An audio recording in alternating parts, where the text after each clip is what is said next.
Si vous voulez, une vitrine, on peut la réparer, une voiture brisée, on peut la remplacer, mais le dos d'un ouvrier qui est détruit, le corps d'une personne qui est forcée à retourner au travail pour pouvoir bénéficier de ces aides sociales, comme l'a été le corps de mon père, comme je dis dans mon dernier livre, ça c'est quelque chose qu'on peut pas réparer.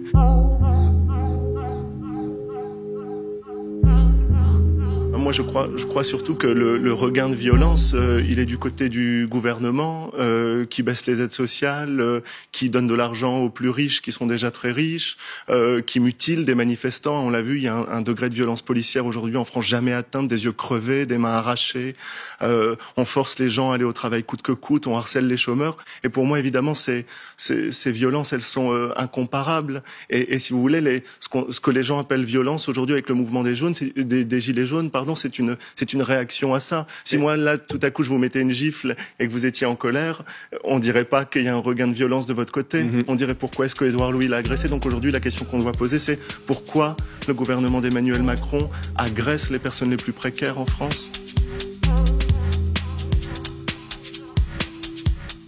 C'est très étrange quand on entend parler de débat, quand on dit qu'Emmanuel Macron a voulu organiser un grand débat, parce qu'en fait les revendications elles sont claires depuis le début. Les gens demandent plus de justice sociale, les gens demandent plus d'aide sociale, les gens demandent de meilleurs salaires, des conditions de vie plus décentes. Et si vous voulez, c'est comme si tous ces gens, à travers le mouvement des Gilets jaunes, avaient exprimé des demandes et qu'on les faisait taire en disant « Ah mais on va faire un débat », alors qu'en fait tout le monde sait très bien.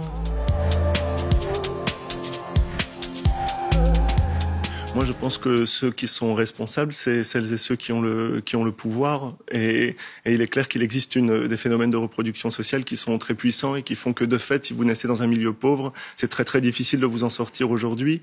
Et les personnes qui ont le pouvoir de changer ça, aujourd'hui, ne le font pas. Elles sont plutôt dans une logique, justement, de baisser les aides sociales, de faire travailler les pauvres encore plus, de leur retirer la nourriture de la bouche. Vous savez, quand le gouvernement d'Emmanuel Macron a supprimé 5 € d'aide sociale sur l'APL, sur l'aide pour le logement, son gouvernement a dit mais 5 € ce n'est rien.